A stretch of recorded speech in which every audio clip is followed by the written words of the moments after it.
This is Moose from Scythe, and welcome to Metal Assault. Good to have you, man. Killer show today, man. You put on a great show, and I think you lived up to your, bill. Your spot on this bill, opening for Forbidden Evil, Gamma Bomb, Bonded by Blood. So, congrats, and what did you feel, man? Oh, it felt really great playing with a lot of great bands. I mean, Forbidden, for one, is just old school barrier thrash. And it's just, I mean, like I say, it's great playing at the Whisky, legendary. And, I mean, like I said, stage diving sucks. They shouldn't do that, shouldn't kick people out. But, yeah, man, it's just great to be part of a bill like that. It's a really good bill, and I think it's the best the Whisky's had in a long time. Yeah, it's for sure, man. Other than this, who are some of the other bands you've, opened for, the bigger bands?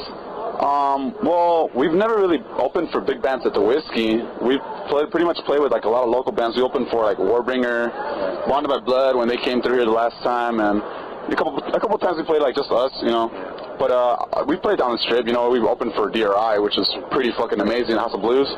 And I mean, we've just been playing around. I mean, it's just a matter of just, finding the shows and trying to get a spot on it, so. Right.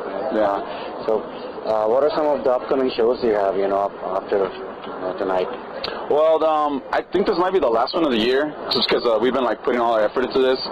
But I mean, we might have some later on in the future, especially for next year. We really want to try to play out of the country and play different states, especially try to play out of California. Just trying to get our music out there for other people to hear. Because I know we definitely have fans out there. It's a matter of just going, away from LA. But I mean, we love LA. I mean, it's our part of town is dirty, raw, and we love hanging out and just drinking out here, man. Right, man, exactly. That's how it should be. So, on this lineup, I mean, obviously Forbidden are legendary, but what do you think about the other bands? Evil, Gamma Bomb, Bonded by Blood. They're some of the bands are, I mean, they're considered as some of the bands who bring the thrash back, Well, actually, that's a pretty good question. I mean, I love Forbidden. They were one of the first bands I got into when I listened to thrash, but I think I was pretty excited just to see the other bands, just because they're doing something that a lot of bands don't do, and the fact that they're from overseas and the reaction they got was crazy. Gamma Bomb played a really good set. Evil, really heavy, and I mean, it's just good to see these bands coming over here and showing them, showing the kids how it's done, and I mean, it's a pleasure to play with them, and it's definitely cool to see them here, and I definitely want to see them here playing more often. I mean, it's amazing to see that how worldwide this is, and it's not only just thrash, it's just the fact that kids are getting into the extreme music again. The music that fucking rocks and kicks your ass. I mean, we don't want to listen to all that bullshit on the radio. It needs to grab you, it needs to move you, and it needs to just make you want to break shit, man. Yeah, man, that's how it should be. So this year, man, what else have you been doing, in terms of, have you been able to, get some studio time, something recorded or, some sort of a release ready? We had our last release the end of last year, and we've been pretty much promoting that. We ran out of those CDs for a while now, and well, mostly now all we're doing is just new music and just trying to get new material. Probably studios in the future, maybe early next year or midsummer. But yeah, we're just pretty much trying to get our new material down and get maybe more heavier. It's pretty much just what our main word is, heavy. And I think that's once we get to that point, we'll be ready to release some stuff. I mean, it's fine, playing stuff, but we've been playing that stuff for a while now, and you really want to get that new stuff out there because it's stuff that you're really proud of and just want to play it and see what people think about it, Yeah. So, through this interview, I'm obviously trying to get people to know your band better. So, when did you start out, and how has your your local following developed? Have you been able to get your own crowds to these shows now? Yeah, we've definitely got a lot of people, and it's a surprise to me.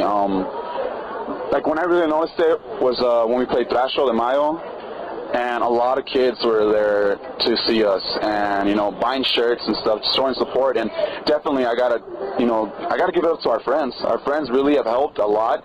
They've been there since the beginning, and they spread the word for for the band, and they let people know about us. And I mean, our friends are number one. They're always there, and the fans that are always there for us too. They're always ready to go and see what we're doing, and just always supporting us. And it's been growing steadily. But I mean, this year especially, just because we've been playing a lot of shows everywhere. yeah, that's the way to do it. And how did the name Scythe, stick with the band? I mean, were there other names that you're considering, but you thought sucked, and then kind of stuck with this one? Well, I mean, yeah, we had a lot of crazy names because we were in high school and we actually were named something else before, but that kind of went away really quick because it was some other gay band's name, and we're like, oh, we don't want to be associated with them. But I mean, Scythe it just came out of one of my guitars. Like, he just came up with it, and we liked it. It was really quick. It was, I mean, straight to the point, and that's pretty much what we're all about. Just something heavy, a little bit dark, but it's just something that we really liked, and we've never really thought about changing it. Like I said, we had a lot of other stupid names, like trying to come up with the most demonic things you can come up with. But like I said, we were in high school. We were just trying to be different. But yeah, that one name stuck, and a lot of people like it. And it's easy to say. You can scream it out. It's pretty cool, man. So yeah.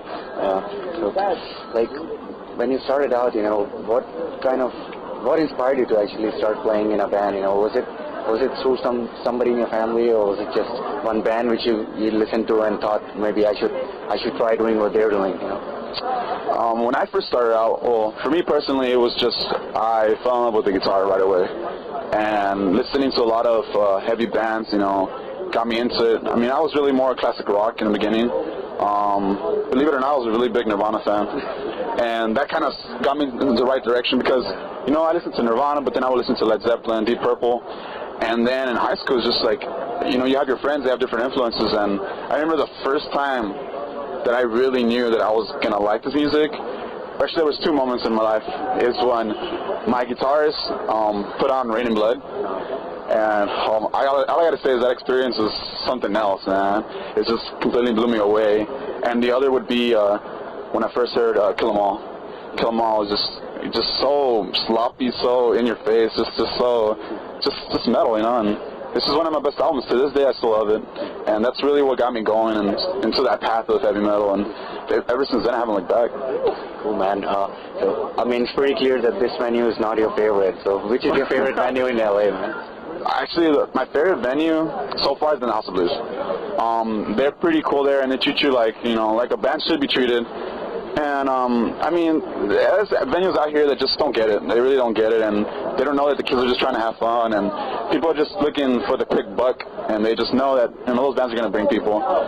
But I mean, some of the best shows have been the ones where it's not a venue.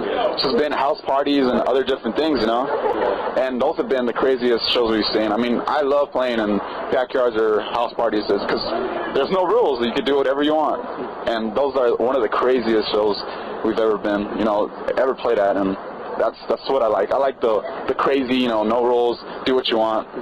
Let the fans do what they want. Let them express themselves. Yeah, exactly. I mean, it's cool if venues kick out people from stage jamming if the band doesn't want them to do it, but when the band is cool with it, then they shouldn't interfere with it, Oh my God, dude, you don't know how much I fucking hate when security guys are hassling kids and hassling people that are just trying to have fun, and that doesn't make any sense. And you know how many times people call the cops on us and shows, and you just get a bunch of people just don't understand what you're trying to do. It's just have fun and play music. I mean, there's so many other people that have different tastes, and they can do whatever they want. I mean, I just don't understand. I don't know why people just don't get it. I mean, metal's been around for over 40 years already, and people still don't get it. I mean, people still look at you like you're some kind of alien walking down the street.